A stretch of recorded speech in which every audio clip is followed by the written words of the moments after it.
What if there was such a thing as a custody blueprint to help you with strategy, mindset, and evidence for your court appearance?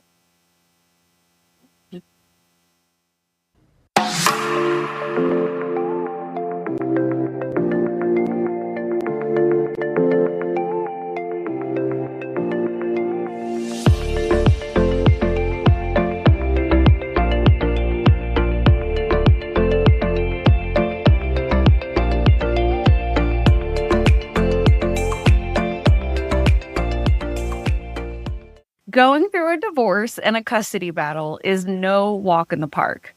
But going to court against a narcissist is a whole nother ballgame. To help with that emotional draining process is today's guest. She's an advocate and the founder of Best Foot Forward, Reneé Rodriguez. Reneé, thank you so much for being here. Yeah, thank you for having me, Tiffany. I'm grateful. I'm grateful to be here with you. I can't tell you how many people face this problem. I actually know of people right now who are going through this. I feel like more people probably do know somebody than they realize, because a lot of times when people are going through a custody battle, a lot of protective parents feel some shame around that, even though they shouldn't, right? And then also a lot of domestic violence is happening behind closed doors. But when you look at people, you think everything's fine. Right. And you never know how ugly these proceedings can get. No, definitely not. No, I mean, look, if you're watching things on Law and Order, I like to say to clients, you watch things on Law and Order, and there's this lawyer, and, the lawyer is so put together and also so attractive, and they spend an entire 45 minutes, just focused on that one client, and they eat and sleep and, angst over that one client. And the reality is that it's the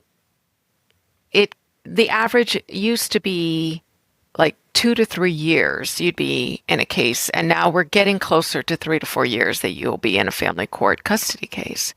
And so it's very difficult for our clients to understand. It's definitely difficult for their family and friends and people who are not in the court system to understand why it's taking this long and why there would be any question that the primary parent wouldn't just continue being the primary parent. But that's not the reality. That's a long time to be stuck going through something. And I mean, I'm sure you're constantly going back and having like little check-ins or checkups or whatever along the way, especially if the other parent is like attesting everything that you're trying to accomplish. Yeah, and it's expensive, but unfortunately, family court becomes weaponized when you're in family court against an abuser or a narcissistic abuser, a physical abuser, any type of abuser. Because when they weaponize the family court system, what they do is they're entering into post-separation abuse, which many protective parents say actually feels even worse than when they were inside of the relationship, whether married or not. I can understand that. And it blows my mind that the court system doesn't recognize it, or if they don't recognize it, they don't put a stop to it. Because some of these narcissistic parents will literally drag it out for as long as they can. And you're kind of like holding up everybody's time. Yeah, it's control. It's coercive control, and it's control. The courts have a harder time recognizing it because the majority of the people who are in these power positions, these decision-making positions, they don't have a background in domestic violence. Like, I would posit that if you're going to work in the family court system, you should actually become a fully certified domestic violence advocate. Some people argue that they should even work in DV organizations or shelters before they do so. But I think that's a possibility. But I actually think that becoming a fully certified DV advocate, spending, 1 to 2 years getting that certification really forces you to look at what are all the different kinds of abuse. It's not just physical abuse. It's all the different kinds of psychological abuse. There's spiritual abuse, there's coercive control, there's financial abuse, there's medical neglect. There's all kinds of abuse there, right? And they also understand, socially what's going on. They see it from all different angles. But the problem is that when it comes to the trainings, usually when you're in a family court role where you're a decision maker, you may or may not, depending on the state or jurisdiction, district or territory that you're in, you might actually be required to take a CE, a continuing education workshop. And what that usually looks like is it might be an hour, 90 minutes, maybe 2 hours of having someone come and talk about something that is related to domestic violence. And look, it might be a very good presentation, but a lot of times when people are in these sessions, the other question becomes, are they paying attention or are they catching up on their inbox, right? And you can easily walk away with your continuing education credits, but the reality is, what did you walk away learning? And what can you learn in 60, 90, 120 minutes? Something, there's some value there, but again, how closely are you paying attention? And are you willing to be open to what's there as well, right? And then what they do about it was sort of the other thing you had brought up. Part of the difficulty of working with clients is making them understand that the law does need to be followed. I'm not saying that there isn't bias. There's going to be implicit bias that any court professional is going to be fighting against. And then there's going to be those professionals who have their biases, they're very open about their biases, and they're going to stick to their biases. And there are an awful lot of people who are in these decision-making power positions who simply don't believe domestic violence allegations. Whereas we know that 98 to 99% of domestic violence allegations are made in earnest, right? What really kind of confuses that is that, more recently, I would say over the past few years or so, when a survivor comes forth and says that there's been domestic violence behind closed doors, the other side, the abuser, just says the same thing.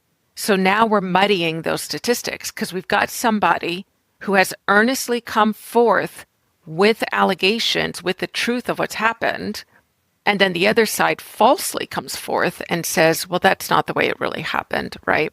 And statistically, the other thing we know, and when I say this, I know there are always people who are very upset and say, no, it's not all moms. Absolutely, it's not all moms. But if we're to have this conversation, we do need to have it in terms of what we know from the statistics. And we know that 85 to 90% of people who suffer from domestic violence are women. And out of the 10% or so who are male, here's where it gets interesting. 49% of those male victims have a male perpetrator, and 48% of those male victims have a female perpetrator. So wow, and look, I work with protective fathers as well. But the truth of the matter is, they're a small percentage of who we work with because it mimics the reality of what is actually out there, right? Which is to say that it is largely male perpetrators, largely protective mothers who we are helping, even though we're helping protective parents in general. So we kind of have to look at then, are we seeing gender bias in the family courts? And Professor Mohana and Barry Goldstein write about, the study. We look at the Saunders study, we look at the Meyer study. And both of those studies show us that there is a very skewed bias toward men in the family court system. And I think that is something that it surprised me when I first heard it. And I think it's something that would surprise people because when you look at, let's say you're on the internet, you're on Facebook, TikTok, whatever, then it seems like, oh, the court favors moms, the court's always favored moms. But that's sort of shaking things up, and it's a little bit, it's not really paying attention to what's happening now. We do know that there was a time leading up to about the mid-70s when the courts had something called the tender age doctrine. And with that, they would say, well, look, these kids are so small, they should stay with mom, right? And then when they get older, we can talk about a different arrangement. And so there was a time when we believed, when the family court system's philosophy was that this is the mom, the children need to be with their mom at least while they're little, right? But that's not the case now. But the case now is that they're looking at the best interest of the children is the doctrine now, right? Look, there's nothing wrong with either of these doctrines, quite frankly. Children of a tender age should be looked at for their age. Children and their best interests, yeah, we should be looking at what is in the children's best interests. But let's take a closer look at what is usually determined in this day and age to be in the children's best interests. Right now, there are 8 states that have a 50-50 presumption.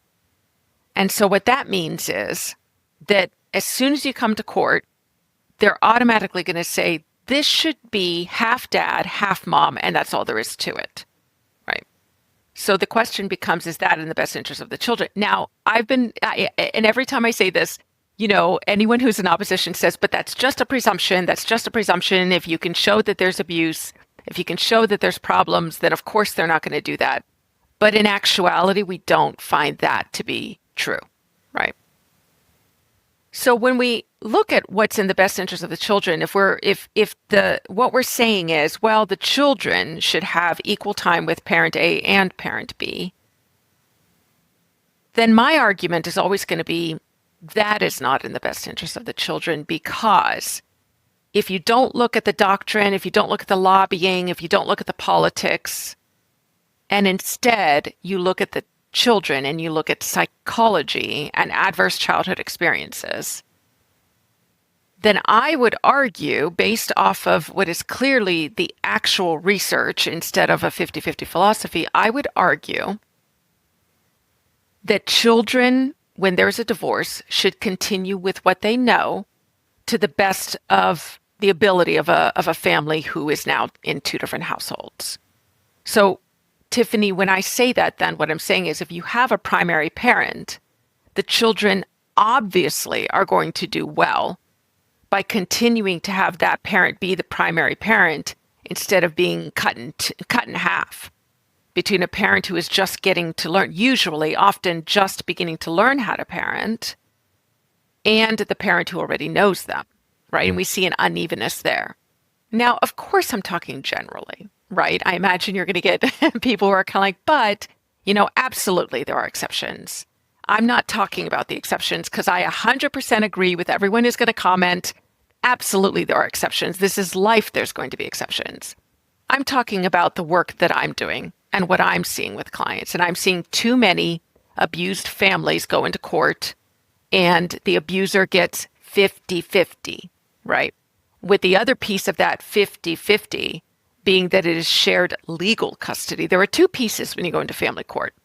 The terms might vary depending on what state or province or wherever you may be in, but we're essentially looking at legal custody and physical custody. Legal custody is decision making. Physical custody is where the kids are living, what their home schedule is like, right, in terms of where they're staying, right? So when I'm talking about legal custody, when we give joint legal custody to the type of clients I'm working with, then you're basically saying, I know that you fled your abuser, but now we're going to pin you under your abuser's control.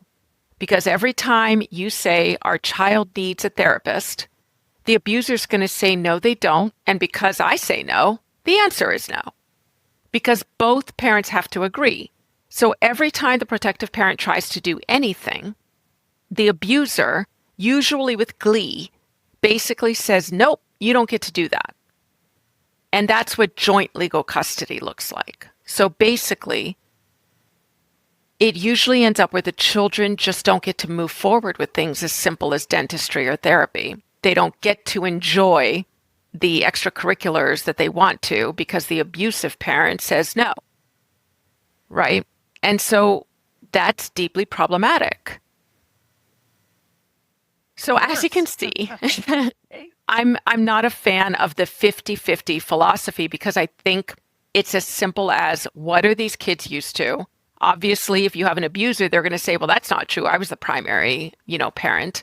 So there needs to be proof of who is the primary parent. And proving who is the primary parent is not always easy.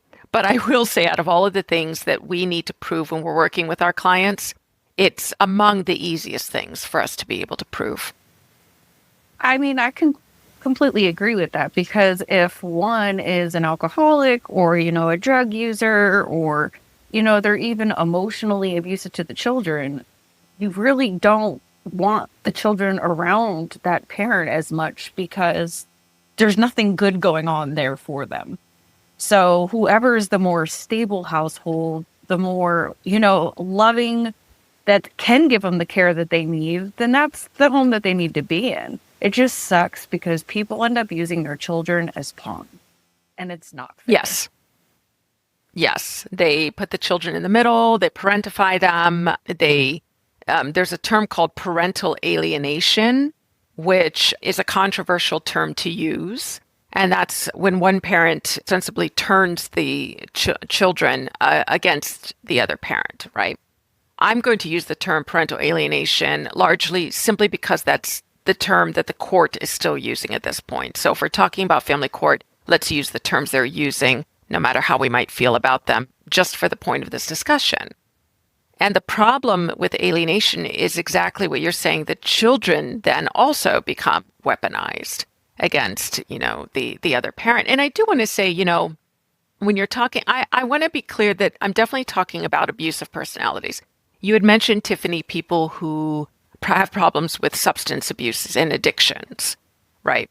There are people who lose custody because of those addictions. Let's say we have, a mom who was the primary caregiver and then suddenly got into addictions and had to go into rehab, and for a while she needs to prove that she's safe again before the children can come back to her in whatever that, parenting schedule, visitation schedule might look like.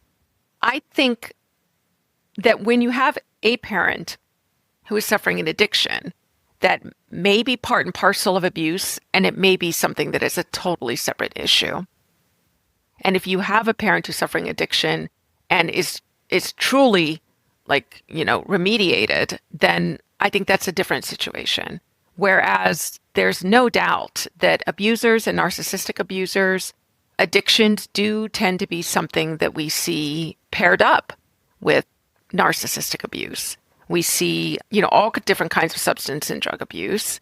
We see an addiction to pornography. We see an addiction to violence, enjoying violent video games, becoming beyond a gun owner, becoming someone who has an arsenal with no cause for it, right?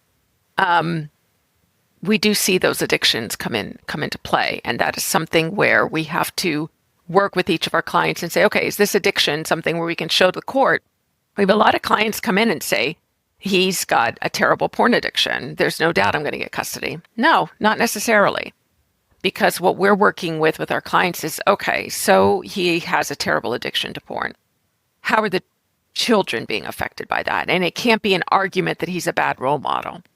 It's got to be that you have endangerment, really, with the porn addictions. And we see that happen in different ways. We've had clients who get blackmailed. Their whole family gets threatened.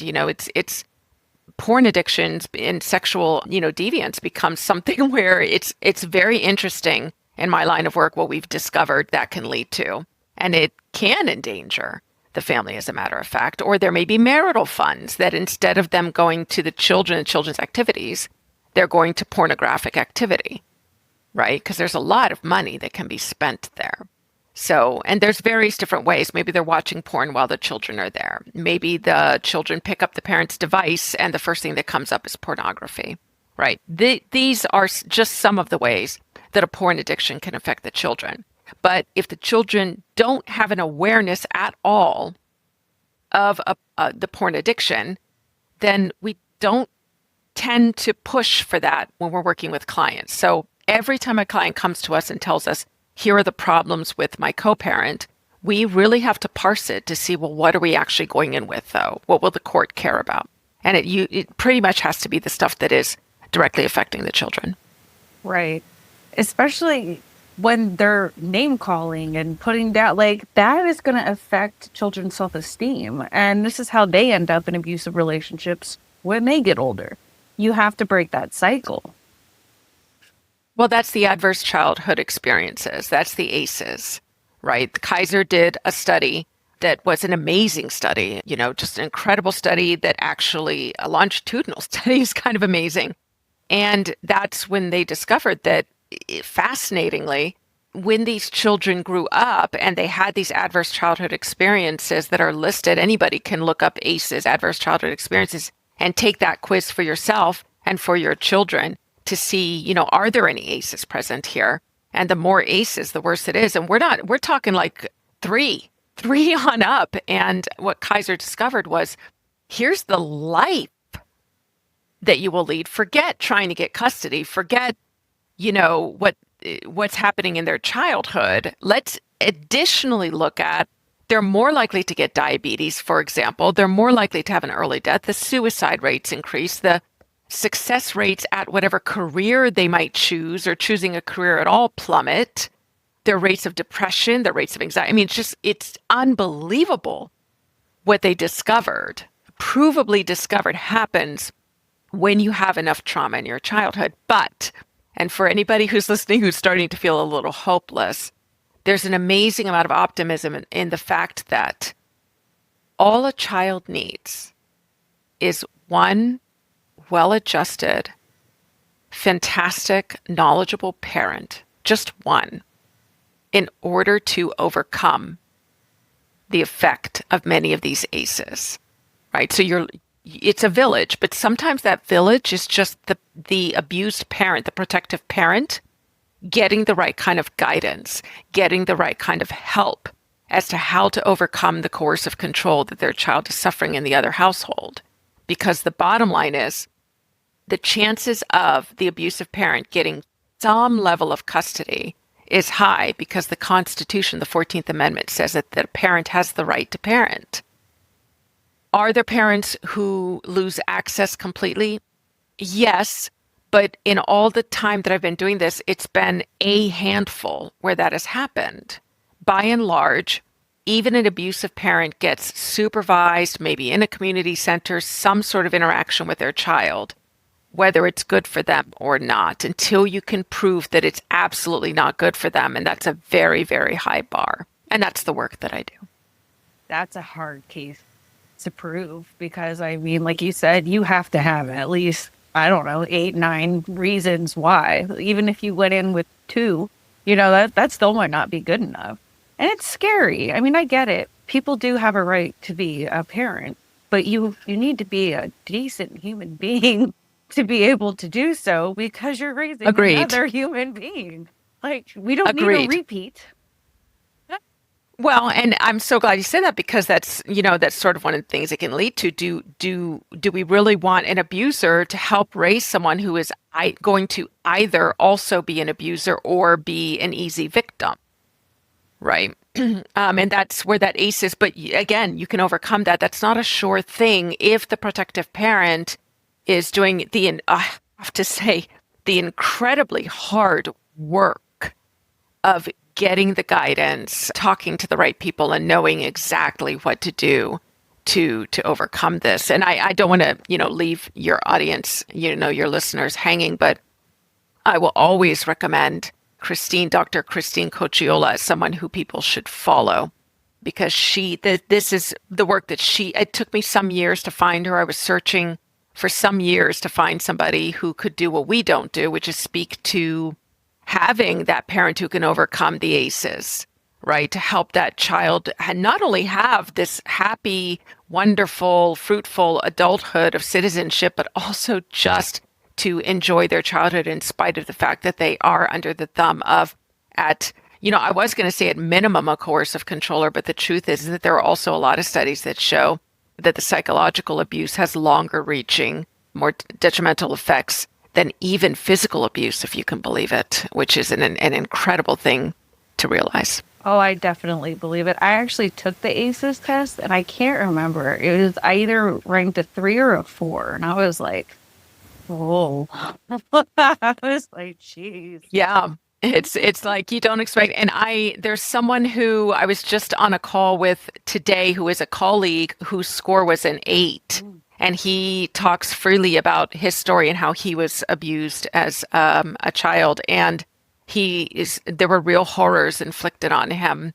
And he is a leader now of, helping of, a major organization that helps to get ahead of child abuse and try to, his goal is to actually prevent it even before it happens, which is not the type of work that is done very much because the funding, the grants are going to go toward the downstream stuff, right? Like intervention and instead of prevention. And I think we need both, but when you can see results is more likely when people want to fund that and be involved in that. Whereas really getting into that think tank and saying, well, what exactly is needed to get ahead of it? What do we need to get ahead of abuse happening at all?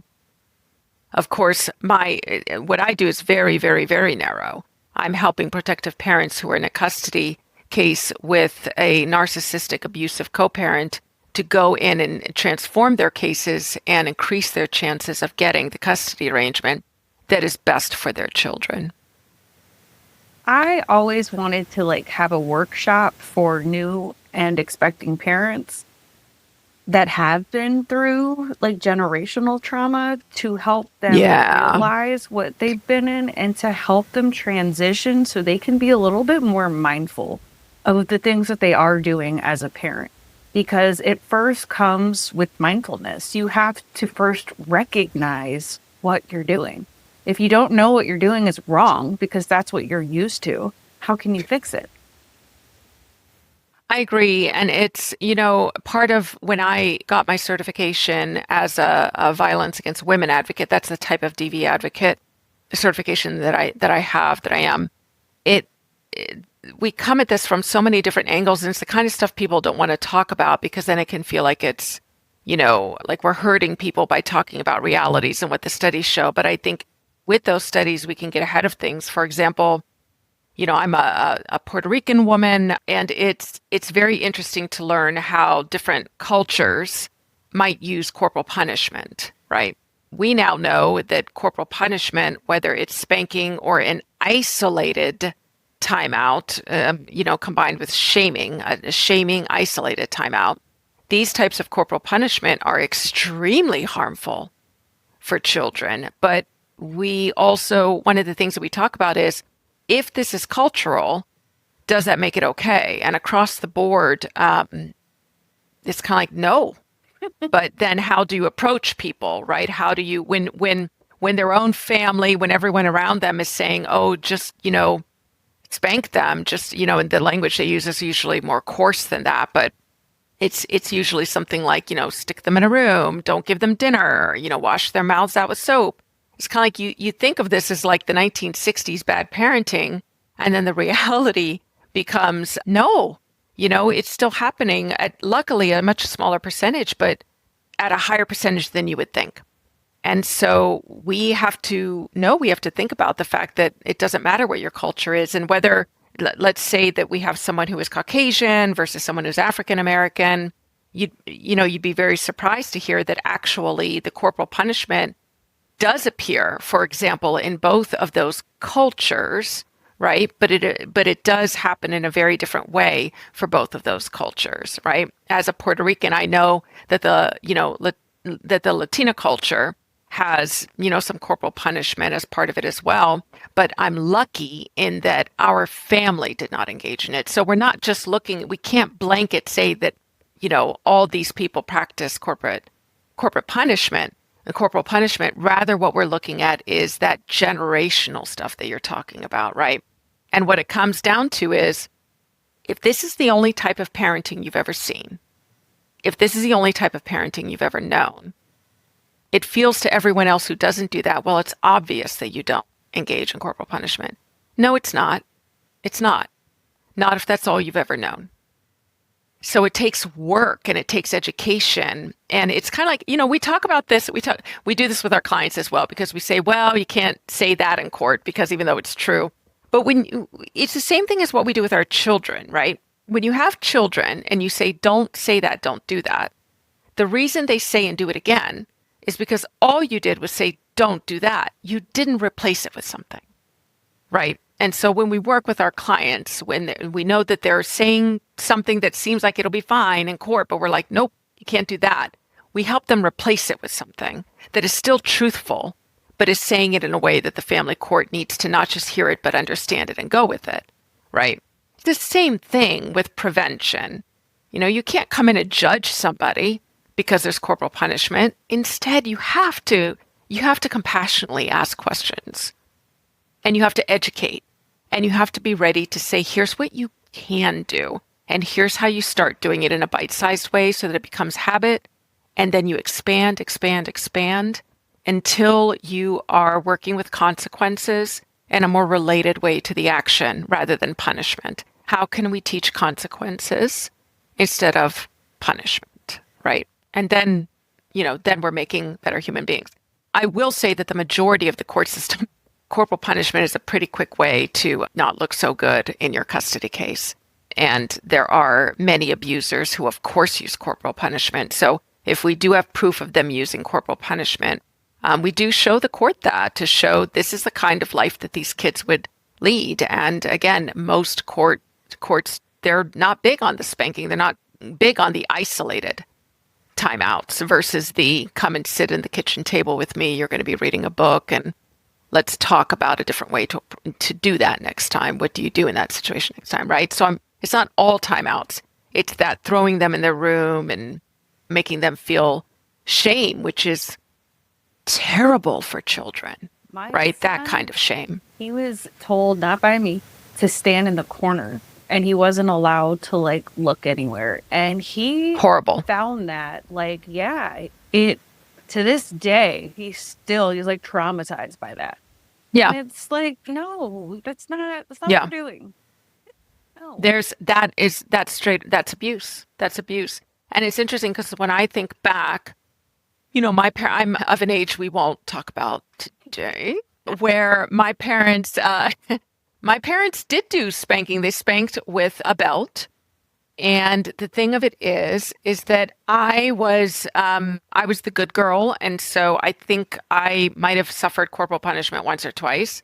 But my brother was, he probably ended up having ADHD or was beginning to suffer some trauma himself, perhaps. But he was constantly getting in trouble. And what's interesting is that the harm of him getting spanked with a belt has stayed with me.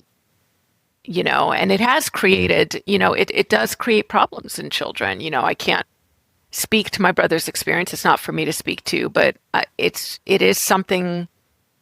Just because a child is, spared punishment and another child isn't, that child who is witnessing that punishment is also being punished, is also suffering terrible fear. It's terror. Corporal punishment is terror.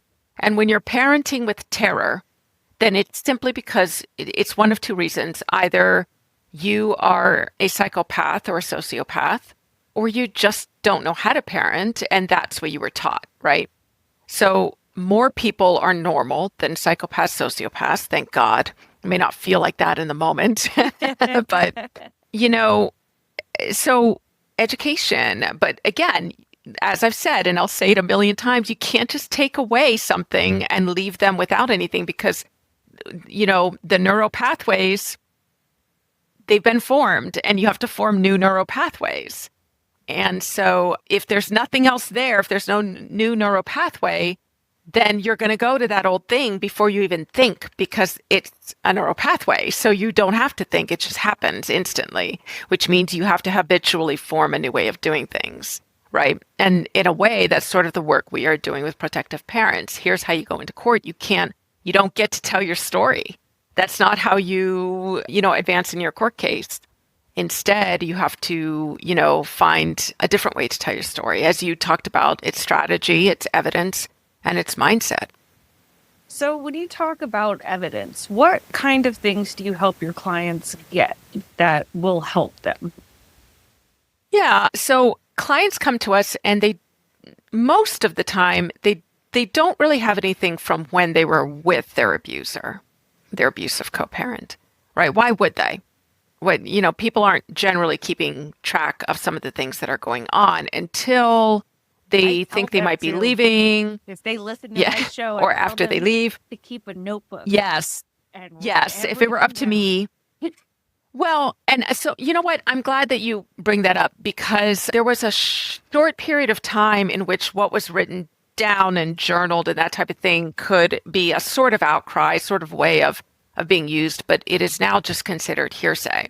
So when we're working with clients, we might sort of find a usefulness to some of that stuff, but for the most part, we are helping them find things that they would never have thought of looking for that is really what will move the court, right? So stuff that, is in your journal, in your notebook, it may go nowhere. It may go somewhere, but only so far. People can't, it just wouldn't follow the law for them to make a judgment based on someone's journal entries, right? Which the other side will, of course, come in and say, so we're basically going to make a judgment on somebody's diary. And so it becomes something that they're arguing against. That's the argument that we'll often hear against that. But the court can't really do much with that. However, we like journals, we like notebook entries as supplemental to other things, but we need to build around that. So we might be looking for things that the client never thought of. We might be looking for statements. We might be having them go back to the calendar. It's a lot of hard work. When people work with us, they're just exhausted, right? But we have a 90% success rate. So what we're telling them to do is actually the thing to do, right? But it is exhausting. And we're taking whatever evidence they may have and we're really looking to build, we're connecting dots is what we're doing across the board so that we can show something. Some of the big, as more recently, this definitely was not the case when I first started this work. More recently, a big percentage of the evidence that people bring in is now digital. And so there's a lot of audio and video. And the first thing I always have to say is you have to make sure that it's legal in your state or province, district or territory for you to record without an all-party or two-party consent, which is the same thing as an all-party consent in most places, meaning that everyone has to agree to being recorded. But if you're in a state, if you're in a jurisdiction where it's called one-party consent, where you're allowed to, as long as one party is part of the conversation, then that conversation could be recorded. So obviously, if you're part of a conversation, if you're there and you're kind of like, oh, hello, you're at an exchange, it's going to get ugly, and you just say hi to your co-parent, you're able to record that because you're talking, you're part of the conversation as well. So we have a lot of audio, and I want to just, there's all kinds of evidence, but the reason I want to just take a moment to focus as briefly as I can on audio and video evidence is video is almost never admissible, except again, very, very recently, we find that video is making its way in more if it's something that wouldn't apply to a reasonable expectation of privacy, a reasonable expectation of privacy. And so what I mean by that is everyone used to be able to walk around and you couldn't video record them because without their consent, because that wasn't okay. Now we have dash cams. We have Ring doorbells, right? We have like pretty much every business, every, building of any kind, every organization has a lot more cameras. It's far easier and cheaper for them to now have cameras just about everywhere. So it's schools. There's a lot of different ways then to bring in video. So I always say you're going to have to ask your lawyer if you guys are going to be able to use video because video used to be impossible to get in and now it's possible to get it in. It's annoying because video doesn't lie. You know what I mean? People lie. Video doesn't lie. Well, and here's where it gets interesting. So I'll say this for both audio and video. When we have clients come in and show us their audio and video, we reject almost all of it. We've had clients where we've gone through like dozens of audios and videos and said, you can't use any of this. The first and main reason that we have to reject things is because they've started recording in the middle of the event. So if there's an exchange where an argument begins and they start recording, there's not a lot we can do with it, right? And the reason why is because the other side is going to say she provoked him, and that's why he acted that way. And so then it's a waste of time, and it also questions credibility. So I'll give you a little tip. We tell our clients and community to start recording long before they get to the event and for a while after as well. An example. Let's say that you are taking your children to an exchange with your co-parent. I'm a big fan of starting to record before you tell the children that that's where you're headed. The reason that that's the point that I like before you tell them to get their shoes on and that type of thing is because if there are plenty of children who resist going to the abuser's house because they're either being neglected, either emotionally or basic needs, or they're being abused physically or just very cruelly being abused psychologically. They don't want to go. Nobody believes that the children don't want to go. And so they tend to say, the other parent basically, coached them to not go. But if we have a parent who basically starts recording and then says, hey, kids, it's time to go, their reactions are clearly coming from, them because there's no coaching ahead of time. So I will tell parents to about 5 minutes before it's time to go to start recording and to keep it with them so that they can say that you can hear them talking. I'll ask them to do something like talk to themselves or talk through what they're doing. Oh, the dishwasher is, let me empty that before we go. And that way it's very, very clear that they are next to the recording, which means they're not in their children's room saying, I'm so sorry, but you're going to have to go to your dad's in a little bit. I'll let you know when, right? So then if that parent is establishing, what you're doing is you're establishing what you are doing, which means we can now see what you're not doing, right? Then that parent says, it's time to go. If the kids start to resist, now we see that it wasn't coached, right? We also hear the entire ride there. Yes, we're going to hear the ignition turn. We're going to hear the doors close. I prefer the parents not play music, but if the children request it, move it into the back so that if you've got the recording happening up front, that basically, we can hear everything that's going on. But music does tend to mess up recordings if it's throughout the whole vehicle. So you really want to localize it away from the recording. That way, we can hear you being a great parent. We can hear what's natural. The children will identify if you're not natural. So if you're suddenly in a great mood when you weren't before, the children will identify that. And then that's a video you probably don't want the court to hear, right? So you just want to be natural with the kids. You want to be lovely. You don't want to ask them anything really much about their father. But if they bring up their father, and again, we're saying that the abuse victim is female, then you're essentially really just kind of not asking a bunch of questions because that seems leading, but you are encouraging them to enjoy the time, the upcoming time with the parent. Then you're at the exchange. You leave it running the whole time. Nobody needs to know it's running. And then you say goodbye. You get in your car and you drive away and you let it run for a good 5 minutes so that we know that you have truly drove away. Feel free to go through like a, drive through and order something. We're establishing that, you don't need to do this all the time or you'd be ordering takeout constantly, but you'd be broke. But what I'm saying is, why would you do all of this? It's ridiculous, right? Except that in my line of work, I hear accusations that the kids were coached even before they got out the door. The kids were coached on the way there, and that's why they resisted going to the other parent. I've heard accusations that the parent yelled at them at the exchange or called them names at the exchange or threw something at them during the exchange. That they were, telling the children, I'm so sorry you have to go with this parent during the exchange.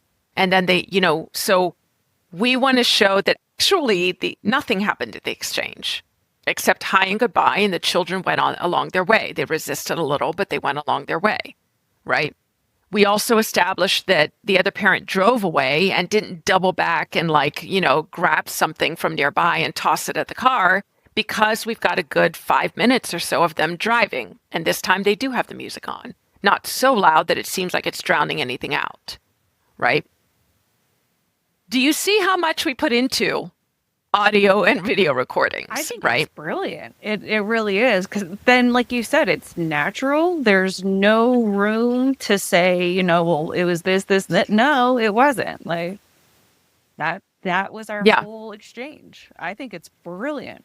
I think that's great. And the only other problem we have is that if people are generally, for the most part, using their phones for this, which is great, but then their phones get full and it won't receive calls or texts or anything. And so they start erasing things where nothing happened. We don't want you erasing things where nothing happened, because if they say, well, she uprooted a bush and threw it at my head, you have no proof that you did not uproot a bush and throw it at his head, right? So then, we're a big fan of, if it's affordable, of, for example, Dropbox. You go into Dropbox, you will have to upgrade because media takes a lot, but it's pretty cheap to upgrade to a couple terabytes. And if you're paying a lawyer $350 an hour, you can pay Dropbox $20 a month to hold on to your proof that nothing happened, as well as all your proof that something happened, right? Right. So we ask people to offload it, but make sure that it is safeguarded in the cloud. We used to love EHDs and that external hard drives. Personally, I actually ask clients to do both. But again, it's very intensive. As you can see, the work that we do with clients is very intensive and very exacting. The bottom line is we're always just looking to present the truth and to be truthful, but we also understand how things are taken in the court, especially where there is narcissistic abuse. Everyone on my team, including myself, has suffered narcissistic abuse. And so we know what we're looking for. We know how to present it. Yeah.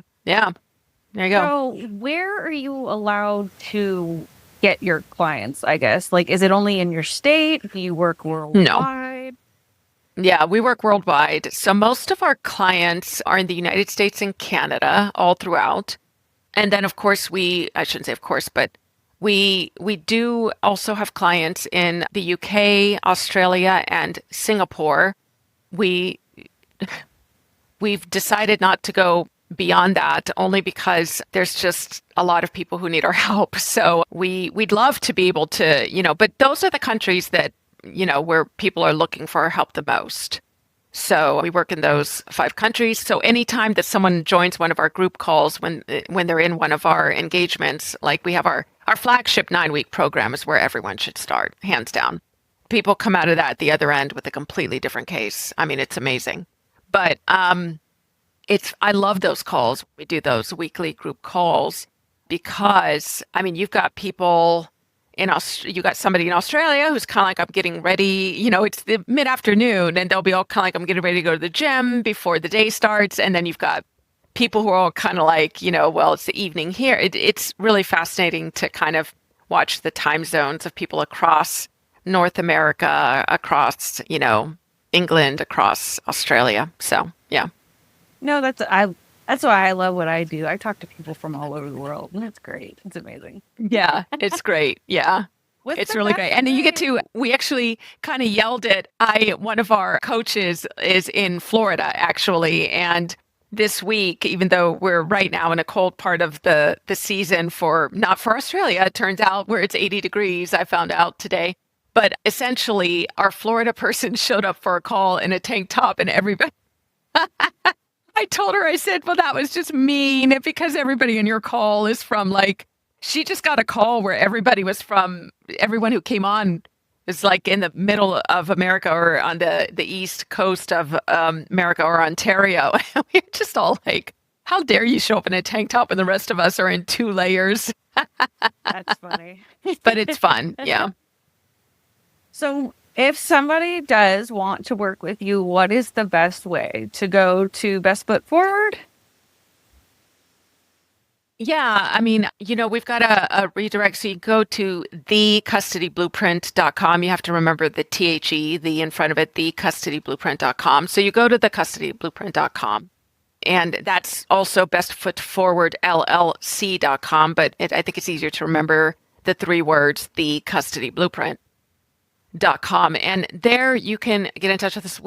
So what we've done is we've put a free on-demand training because, not everybody can afford to add another person to their team. Although, of course, we know that people with the most success have a team of people, right? You've got your lawyer, you've got your therapist, maybe you have a divorce coach, maybe you have what we do, a strategy team, right?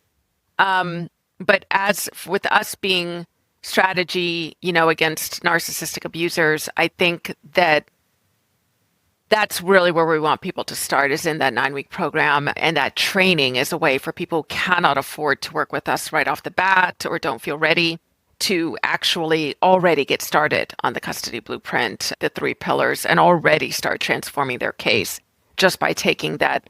It's like 30 minutes of just getting your ducks in a row. Of course, you have to come with a notebook and get ready to take notes real fast. But we packed a lot into the 30 minutes to just teach people, here's how you need to start looking at your case because you're in court with an abuser, a charming one. I mean, I want to be clear.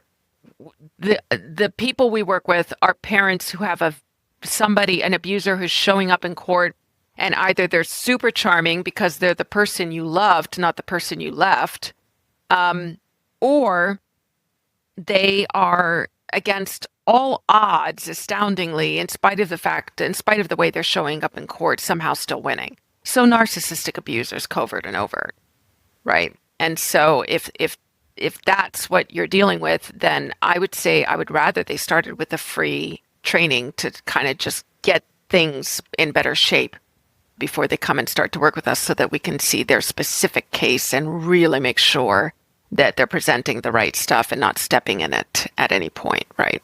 Absolutely. Oh, this is all such great advice. Is there anything else you wanted to add before we go?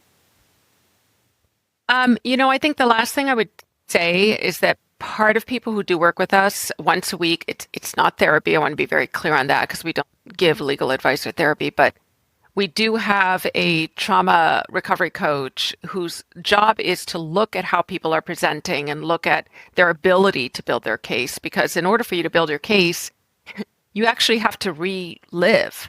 When you're looking at your evidence, you're reliving abuse. And one of the things she talks about a lot, when we have been with an abuser and we've had children with them, we carry shame. We carry guilt. We are almost constantly apologizing to our children in our hearts. And so what I would say to protective parents out there is, you did the best you could. You were making the choices that you thought were best for everybody. You thought things were going to be better. And quite simply, it's not your fault. It's not your fault. It's not your fault. It's not your fault. The reason we stay with them are just as valid as the reasons we leave. So recognize the shame and the guilt and understand that that's part of it, but that it actually is not your fault. I love that. I love that. And that's something people actually really need to hear. As much as you think they know that, they don't. So I love that so much. I'm also going to make sure I put your links in the show notes. And I just want to thank you so much for being here. This was incredible information. And I'm going to pass your stuff on to someone I know who is going through this at this time, because I think she needs it. So I really appreciate this. Thank you for having me again. I'm so grateful. If we end up helping just one protective parent, that means that we're helping, more survivors and more child survivors as well. So thank you so much for allowing me to talk a little bit about what we do. Absolutely. Necessary. Thank you.